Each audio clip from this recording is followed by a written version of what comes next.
Hey friends, welcome to my channel. My name is Lynn and I am going to craft with the Rustic Farm card fronts. If you're not familiar, these card fronts are amazing.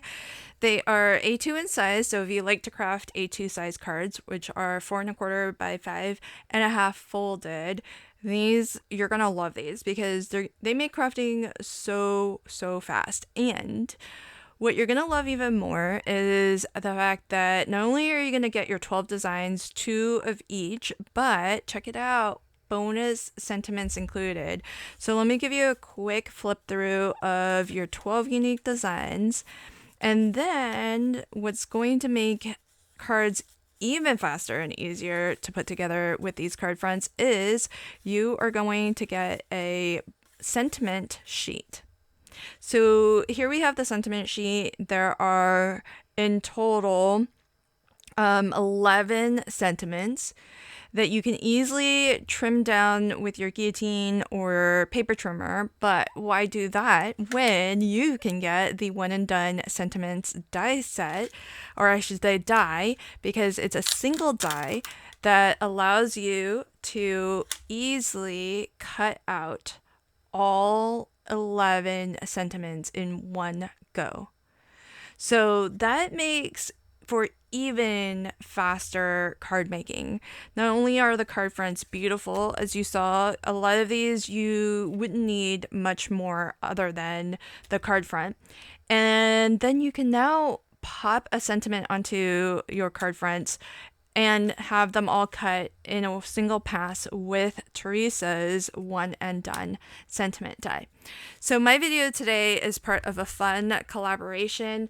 I'm actually the last video to go out, so if you may have noticed that on videos, we can now collaborate with other designers here on YouTube. And when we do a collaboration, you'll find all of our channels kind of at the bottom. And so do pop on over to check out the other designers on the team who are part of this collaboration. We are all going to share tags that we are making with Teresa's new one and done sentiment set with the Rustic Farm card front panels. So on this collaboration, we had Danny of Danny's Dream kicking us off with Danny is, if you're not familiar, Danny does tag a day in November. So every single day in November, she is going to share a project.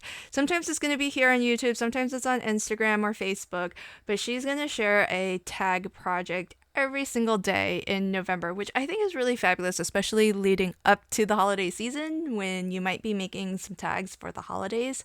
So Danny kicked us off on November 2nd with her video.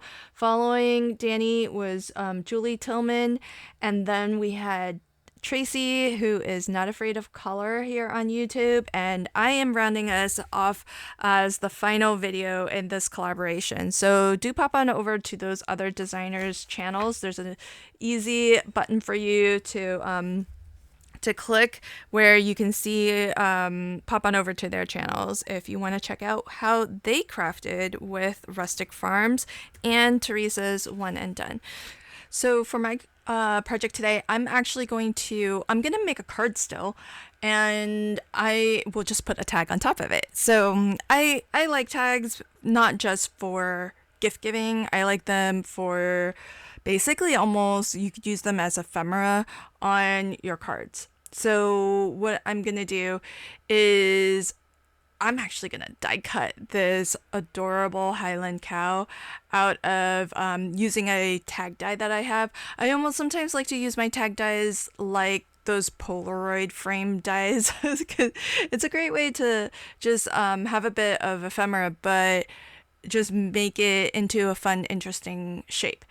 And I know I'm cutting into what looks like a very lovely scene, but there's still parts of this paper here, like that wood grain fence, for example. I could still use that strip as just some lovely texture pattern on another card.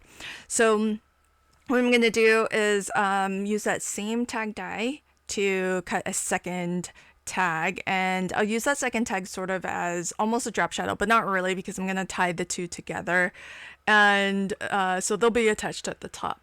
But my thought is that I will use this tag now on top of another card front panel, but I want to make sure that I'm choosing one that helps it to kind of stand out a little bit. And I felt like thematically it could work on any of the three that I chose.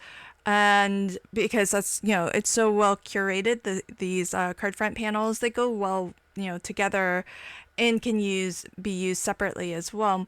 But I ultimately ended up choosing this particular scene because I feel like the coloring is different enough so that the cow really stands out, and it you can still appreciate the scene because there's so much empty space on the right. And when I went to trim this down, I trimmed it down so that there's even more empty space to the right, and that's where I'll try to put my tag. Now, I do want to ink up the edge of this a little bit. It just helps to give it that little bit of vignetting that defines the borders, and in particular with the tag, it really helps it to stand apart from the background and kind of lift it up a little bit off of the background.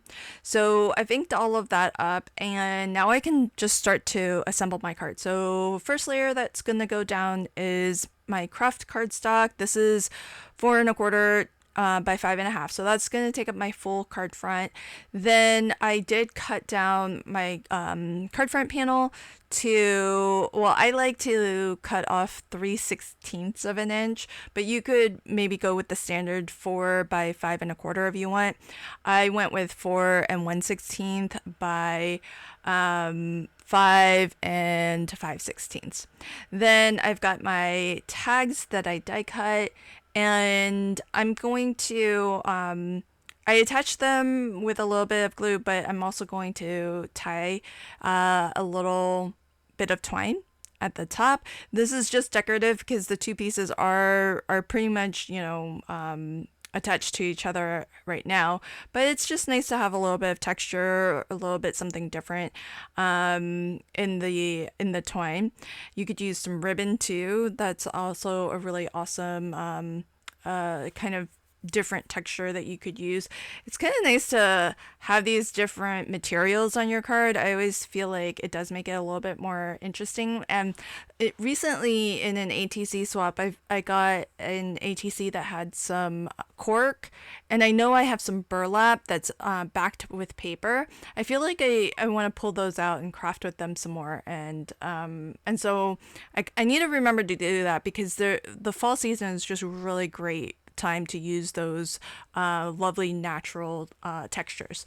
So the last thing I'll do is actually add a sentiment. Now what I did was I did trim off one edge so that it's straight, but I didn't want this to be too long. So what I did was I put the banner die back into Teresa's One and Done, and I sent it through the die cutting machine again so that it actually cut that same fishtail banner end on the right side, but it shortens it a little bit on the right, as well as me clipping it off on the left.